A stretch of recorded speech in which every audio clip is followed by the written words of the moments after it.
Yeah! What's good, YouTube? It's your boy Koolaidpapi, aka Big Cap, aka the sexy Dutch screamer, aka I don't gotta say no more. And today we're gonna check out the McDonald's Monopoly scandal. Apparently we're gonna find out what the fuck it was. I don't even know what the fuck it was. So let's see. Let's hop into the video. Inside a stuffy field office of the FBI in Jacksonville. It's a notoriously sleepy outpost of the Bureau, until today.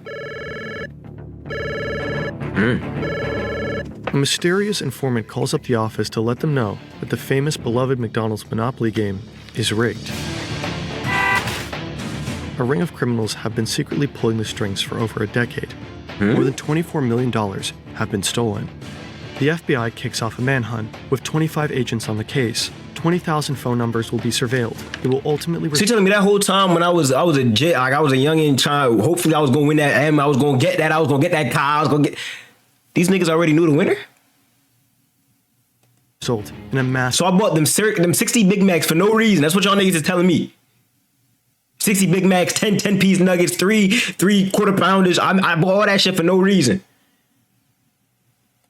Undercover sting operation. The agents will discover that behind this scheme is a vast network of mafiosos, psychics, strip club owners, and Mormons.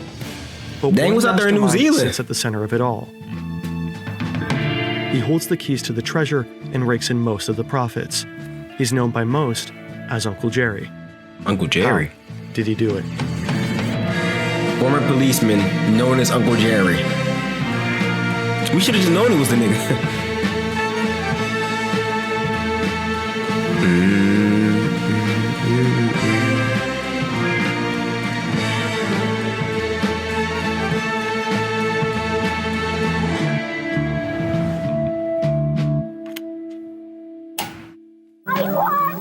It's the Monopoly game, only at McDonald's, with over 50 million prizes. That staticky TV sound is fucking my ears up. Starting in 1987, McDonald's launched the Monopoly promotion and started putting little game pieces from Monopoly onto their packaging. This is Jeff Maish. He's a crime journalist who broke the story in 2018, 17 years after the convictions. His article went viral and set off a holiday bidding war for the rights to his story. He ultimately sold them for $1 million. And I have one here. I don't collect many He got paid more than a lot of them niggas in the sweepstakes. things from my stories, but I do have one of the original winning game cups here. It says "Pool to Play," and on the side you can just see it says to collect and win, just peel off the game stamp and apply to your game board. And I know a lot of y'all niggas is too young for this shit. How many of y'all niggas remember this? Remember doing this and be able to actually play that and ripping it off and peeling it back and hoping. And there was also another one where you had to get like 5 of them bitches, 5 of the different types of cups just to win. We should have knew that one was a scam. when you've applied enough pieces, we should have knew that one. Board and you've won a prize, you mail it off to McDonald's, and they send you your Sega Game Gear or your Dodge Viper. McDonald's usually runs the game twice per year. The cash prizes are up to $1 million in an instant win. The chance at winning that prize is 1 in 250 million. Damn. The game brings McDonald's fat profits. Whenever the game is running, business increases by up to 40% more than usual. 1 in 250 million is an extremely long shot. Yeah, them niggas in the hood, they ate twice. that. Twice? But the caller on the phone They with ate the that shit agents in up. Jacksonville that day said that 3 of the recent big-ticket winners were in fact related, despite having different names. The odds for 3 legitimate winners to all be related are inconceivably low. The caller also claimed that one man, who they only knew by Uncle Jerry, was the mastermind behind the scheme. The FBI doesn't know this yet, but his full name is Jerome Jacobson. A white man named Jerome? In a case like this, Should've knew he was the FBI devious. might have to surveil suspects to collect evidence. But what if someone collects all this information about you and they don't have a legitimate reason? Today, the internet is full of threats. Some of them involve our most sensitive half, incognito status. Damn, I gotta get better with my ad skipping skills. Sorry, y'all. Incredible characters in American true crime history, because he was at one stage a good guy, a police officer in Florida. As a kid, Jerry is obsessed with becoming an FBI agent. When he starts working as a police officer, it seems like he's on that track. But his career in law enforcement is very brief. He develops health problems and is unable to continue. Later, he finds a job in security at Simon Marketing. This is where he really finds his stride. He's known for being ultra-professional and ultra-fastidious. So he wanted to be an FBI agent, went to the police force, and then they said, yeah, nigga, you fucking up. Your mental is a little crazy. So now he doing security? Oh yeah, no wonder. No wonder he scammed McDonald's. He gonna show you. He's CIA. He ain't that way. Quickly rises to the ranks. He didn't want to be FBI. He want to be CIA now. He's 6 times his police officer salary. 6 times? At the end of the days, Jerry I'm gonna scam him a couple of niggas too. At Simon Marketing, McDonald's outsources almost all of their promotional activity to the company. So when the chain comes up with the ingenious idea of starting a monopoly promotion, Simon Marketing is tasked with producing and distributing the game pieces. Wow. So it was Jerry's job to ensure the security of the entire promotion. So he arrived at work, he had to supervise the big supercomputer that would draw the winning piece. He would supervise the technicians who were putting the winning tokens onto the packaging. He had to personally scissor them out from a printing press. Jerry's a tough boss. As a former cop, he's obsessed with rules and security. He's constantly writing up people for little missteps, and he hounds everyone in the factory involved in token. It'd always be the class snitch. Look out for them. It'd always be the class snitch. Because why are you snitching so hard? Where are you trying to get to? What are you trying to... Why are you sucking so much dick to get up in this role? You still on red, my nigga. Stay... You know what? In production, even following them to the bathroom and checking their shoes to make sure none have been stolen. I got flashbacks. A little Timmy snitching on me and shit like that while he's still on the red. We both on red. Nigga, we not going up the green. We both badass kids. There's no point in you snitching. Jerry personally delivers the winning pieces to McDonald's packaging factories across the country. He hides each piece in a secret vest that he wears under his shirt as he's traveling around the United States, feeling a little bit like a secret agent or a superhero with a secret every time he arrives. And nobody would have ever suspected him too. He's carrying. He always writing a nigga. Somebody. Yep, talking right up. When new game pieces are released, Jerry makes a big flashy show shirt on of top, how secure right the up. process was. In truth, Yeah, Jerry he's starts stealing from stealing niggas. from McDonald's. His first theft is small fry. At Yo. this point, he only wants to help his stepbrother Marvin Braun out and maybe show off a bit to prove that he can. So in 1989, he gives Marvin a game piece worth $25,000. Marvin is the first fake winner. Pretty much a victimless crime, right? McDonald's is giving away the money anyway. And it's not like the chain is some Nah, it ain't a charity. victimless crime. I need The my game money has back. Considerable profits. Can I sue and Plus, get my shit Jerry back? later I testifies done put in about that whenever the computer $350 selected a plus Canadian dollars in this factory shit, almost a to go on bag. token, Simon Marketing would allegedly run the program again so that a US location was chosen. In Jerry's view, this means the game is already rigged in favor of American players. So why not get his own piece of the pie? You always And then getting one day he's fooled. talking Like to that his one nigga butcher said to in the do. local supermarket, and You he always tells getting the fooled, butcher Jerry. What's going on? And the butcher says, "Well, I'd like to win." Jerry agrees, but he wants to make sure that nothing traces back to him.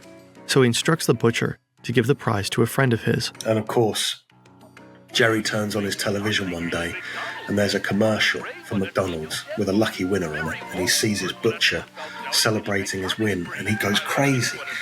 And he calls the butcher and says, "What are you doing? We know each other. You can't... we're friends." So Jerry decides that in the future he's going to have to find winners at random. He needs people that are not connected to him at all. Yeah, And how so it the should be. conspiracy grows bigger. Until this point, it's all relatively small amounts of money. But one day, Jerry receives a package by mistake. And inside, a blank set of anti-tamper seals from Hong Kong, which means that he has everything he needs to open the envelopes and steal the game pieces for himself, and then use a spare seal to stick it back down and basically get away with the crime. Simon Marketing, the company that Jerry works for, hires an independent auditor to make sure everything's going How long was he okay. doing this shit Remember, for? this is a multi-million-dollar promotion. They said have to be all 1989 at buttoned first, up. right? And then The auditor is a very serious woman. She means business. She accompanies Jerry everywhere. this was And Jerry's 1989. I always wasn't even getting born then. on her But nerves. When he wants to fly first class on the company car, so I just didn't she win? insists on sitting in coach. He's getting drunk and bragging to her about it, showing off the empty liquor bottles. He's shutting up whoever will listen, bragging about once having been a cop. He's also obsessed with accumulating airline points, so he's flying to factories in random cities just because. And the whole time she has to follow him. She's watching Uncle Jerry like a hawk. Her job is to make sure that when Jerry hands the winning ticket over to a factory, that everything goes as it should, that the tickets always stay in his special security vest. And they do, up to a point, the point where she can't follow him. The bathroom. In the men's bathroom, Jerry quits procrastinating. With a few quick, deliberate movements, he takes the envelopes with winning pieces out of his vest, opens the seal, and replaces them with regular game pieces. He seals the envelope back down with one of his special anti-tamper seals, the godsend from Hong Kong, and slinks back to his seat like nothing ever happened. Wow. The auditor has no idea. I know his heart had to be racing like. If the anti-temper seals had not been accidentally mailed to him, and the auditor assigned to him hadn't been female, maybe none of this would have happened. Or maybe if he ignored the temptation, he would have enjoyed a nice, normal, comfortable life. Adjusted for inflation, he was earning over $170K per year in today's money. But he went for it. For Jerry, the opportunity to control the game is no accident. He doesn't believe in accidents. He's a superstitious man. I know that at that time, this is kind of silly. I mean, yeah, At this time, I would too be like, yeah, God wants me to psychics and mediums give my family this money. to reassure him. He's a strong believer in paranormal and faith healers. So he starts. You see, they mediums. And they do that shit. And fortune You talk about God now all of a sudden you superstitious and, hey man, tellers. Stay safe out there, Jerry boss. now has full access to the winning game pieces, but he can't cash them in himself, of course. That would arouse suspicion. He needs to find fake winners who will pay him upfront for the game piece. His butcher, for example, asks a distant friend to pay $2,000 for a $10,000 winning ticket. The higher the prize, the higher the cost. Up to $100,000 upfront for a $1 million ticket. And it works. But quickly Jerry starts to tap through his network. He needs to put distance between himself and the winners. He's on the look for middlemen, well-connected people who can industrialize the operation, and being a superstitious person, How y'all gonna do he that? takes chance encounters as meaningful signs. So he's at the airport one day and he meets another Jerry Colombo, and the two hit it off. The waiting crime there boss? for their aeroplanes. Mr. Colombo is a very heavy-set Italian-American. Yeah, and what the fuck? Mr. Colombo claimed that he was part of the infamous Colombo crime family.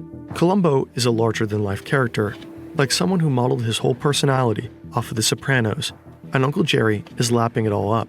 He's an entertainer. I don't think this is the nigga you want to get into business with. Start dapping up, yo, bro, yeah, I got you with the millies. And I think after that, you gotta just give all the shit to the mafia. By him. And he also seems like the type of guy that could find winners Yeah, really we- easily. Columbo We like how much money you gave us last time, buddy. So make sure the money keeps coming, eh? Or else we'll take your fucking legs. That's how I imagine it going. That's just me. I don't. has an out-of-zone strip club in South Carolina that he got designated as a house of worship in order to skirt regulations. The hoes done He got calls it him. the Church of the Fuzzy Bunnies, and he has the dancers read the Bible before they start stripping. Well, I guess God hasn't talked to you lately. He came to me in a dream a couple of weeks ago, and he told me what I'm doing is fine. What? Uncle Jerry appreciates Columbo's ability to think outside the box. It doesn't take much to rope Columbo into the scam. Uncle Jerry passes Columbo a game piece fuck. for a Dodge Viper, and Columbo is hooked. Oh shit, it's been He's 7 also years. obsessed with The Godfather, surprise, surprise, Been doing and this has shit for dreams of 7 being an years. actor. So he agrees to be in a McDonald's commercial, waving a car key. Jerry Colombo won a Dodge Viper, and there are 2 He gets to live out his acting ambitions. You should've But known. it means he's now That's too how they got close to Gotti. the game to profit from it directly. So he has to start finding other winners, which That's helps how this they game got take Gotti, off man. for Uncle Jerry. Columbo is brilliant at finding new winners willing to pay, and he sends the majority of the kickbacks to Uncle Jerry. The two Jerrys are making each other very rich. Jerry Columbo keeps picking Italian-American men on Gennaro. the East Coast as winner. Yeah, and he's his picking father-in-law gets a $1 mafia million niggas. That's who he's piece. picking. He's not picking Not nobody exactly else. the move of a mastermind mafioso. Yeah. To make the wins seem random, his wife Robin convinces him to get women and people of color winning tickets in other parts of the country. For Yeah, a just while, help the blacks. it's all going Might so as well. then, Just throw the blacks a everything bone. changes. Throw them Things little are not Negroes a going bone. very well They need it. in Columbo's marriage. Robin Columbo's feeling like she might not want to be a mafia wife. She's feeling a bit paranoid about life in the mob. And one day she's driving with her husband, Columbo, and suddenly a massive Ford truck. Why that actually scared me, though? Yo. A Yo. horrendous high-speed crash, and their car is crushed against a concrete wall. Columbo is taken to the hospital, where he takes a turn for the worse. He dies a few days after the crash. Now Uncle Jerry is alone. He's just lost his super recruiter, and he doesn't know it yet, but the FBI is on his trail.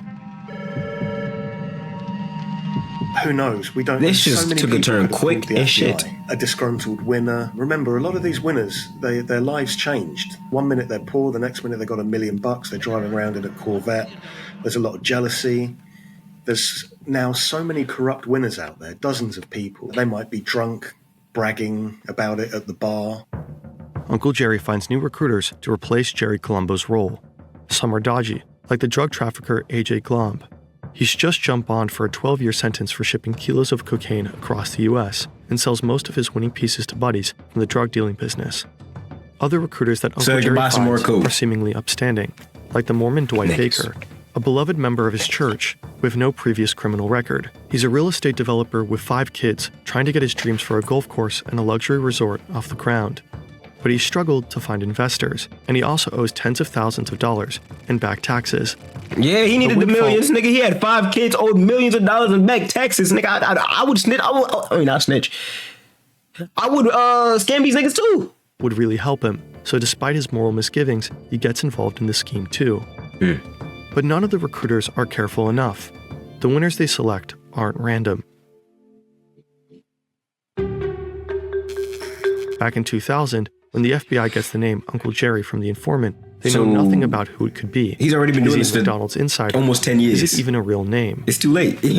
McDonald's shares the contact information of He all already the done got 30 mafia niggas that's millionaires now. To find out who Uncle Jerry is, 20 random the officers analyzed the winners' blacks phone driving records to determine Hellcats who they were in before Hellcats was even big. right around the time of their win. All these people, who are seemingly unrelated and don't know each other, were in contact with a certain Jerome Jacobson. The FBI is sure they found their man, but they need proof, like a taped conversation with Jerry and a fake winner that spells out what they're up to, evidence that no jury could deny. They convinced McDonald's to run one more Monopoly game to catch him red-handed. It's certainly a reputational risk for the company. How would the public feel if they found out McDonald's had run a game they knew was rigged? But the company also wants to know who'd stolen millions from them, so they comply. Together with McDonald's, the FBI come up with a McSting. They create 2 big wins worth $1 million each. They then monitor Jerry Jacobson and his network closely and wait for someone to claim the prices. They listen in on a phone call of a friend of the Mormon Dwight Baker, Huey. He says that he plans to sell the winning prize to someone in Texas. This someone turns out to be his brother-in-law, who tries to claim the price a few days later. The second big winner is Michael Hoover. He was recruited by Andrew Glomb, the drug trafficker. Now, Mr. Hoover is bankrupt and a casino pit boss. I was about to say, ain't he a mob boss too? So a bit of a sketchy character. So he rings the hotline and says, I found $1 million game ticket. So the FBI and McDonald's decide to go down there to meet him. They knock on the door. They've got a giant check, you know, the comedy-sized checks, and a video crew, and all of the They got his ass. staff are actually FBI agents who are undercover. And so they do a television interview, and Mr. Hoover gives for sure, this Olivia. long-winded story about how he found his magic ticket. Later, he though. bought a copy of a magazine, and I'm about to get off the screen. magazine had fallen into the sea, and then he bought another magazine, and the ticket was in there. So the camera crew listened to this very patiently. The men behind the camera are undercover FBI agents, and they give him his prize, and they take all that evidence, and not long after that, the FBI descend and they arrest everyone. So the FBI fans out, they arrest Uncle Jerry at home. Over 50 people were indicted. Wait, they arrested him at his crib? How So they? not long after that, they give him his prize, and they take all that evidence, and not long after that, the FBI descend Oh, it was a setup and they because- arrest everyone. So okay. the FBI fans out, they arrest Uncle Jerry at home. I mean, that shit kind of lost me. How they just gonna book him up? Over but 50 people were indicted, and dozens of wins were proven to be fake. Jerry admitted on the stand to having stolen 60 game pieces. And for a while, America followed the consequences intensely. So many 60. millions had played the McDonald's game, so people were invested in the story. Burger King tried to get a class action lawsuit together, alleging fake advertisement. The trial began on September 10th, Burger King's some hating 2001. ass niggas. Whoa. Then the world's I was attention about to say a shifted. day before There were bigger 9/11? things to care about than the McDonald's PR scandal. Nearly all of the 53 defendants pled guilty, including Uncle Jerry. Fines were issued and prison time was sentenced. Uncle Jerry got the most, $12 million in restitution fees, and a 37-month prison sentence. Simon Marketing and the printing company who made the tokens were gutted, leaving hundreds jobless. And Dwight Baker was excommunicated from the Mormon Church. Wow. The game of Monopoly was invented in the 1930s, the decade of the Great Depression. Actually, went to the feminist predecessor. activists. Hold on. Let me read. Lizzie Maggie actually invented the predecessor of Monopoly called the Landlord's Game in 1903, but the game was popularized in variants in 1930s. You learn She something new every intended day. to teach people about the evils of wealth accumulation. Now tell your mother that you could watch some more YouTube because you learned that that Monopoly was actually called the Landlord's Game in 1903. So you could watch like 3 more videos. By the 1980s, the decade of greed, the game's original purpose was distorted. McDonald's, a multi-billion-dollar corporation, used it as a way to make even more money. Wow. Then, that game was overtaken by an ex-cop called Uncle Jerry, who defrauded the corporation of millions. He turned himself into a real-life Uncle Pennybags, running around the United States, giving some people money, but taking more for himself. The perfect American fable. Uncle Jerry lived the high life for over a decade. But as anyone who's played Monopoly knows, sometimes you have to go to jail. It's just part of the game. Considering the huge amount of money stolen, the high price the investigation cost U.S. citizens, and the many people who lost their jobs through no fault of their own, Uncle Jerry's 3-year sentence feels like a light slap on the wrist. He's retired in Georgia with his 7th wife in a nice big house. The 7th? Sure, he has to pay back $12 million, but at a 12? relaxed rate of just $370 per month. Besides, people who are close to him are sure he kept some millions buried as a contingency plan. That's just the kind of guy he was. Wow. Wow.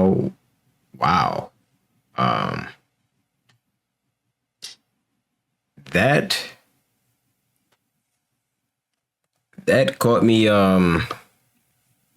completely off guard. Like I don't even know what to say. But if you like that video, click the like button. If you like me, click the subscribe button and click the subscribe button again just to stay for a while and be lit. I appreciate you guys for watching the video. I appreciate y'all for getting me to 700 subscribers. 800 subscribers is on the way. Yes, sir. Yes, sir. Yes, sir. Yes, sir. That was the wrong sound, buddy. 800 subscribers is on the way.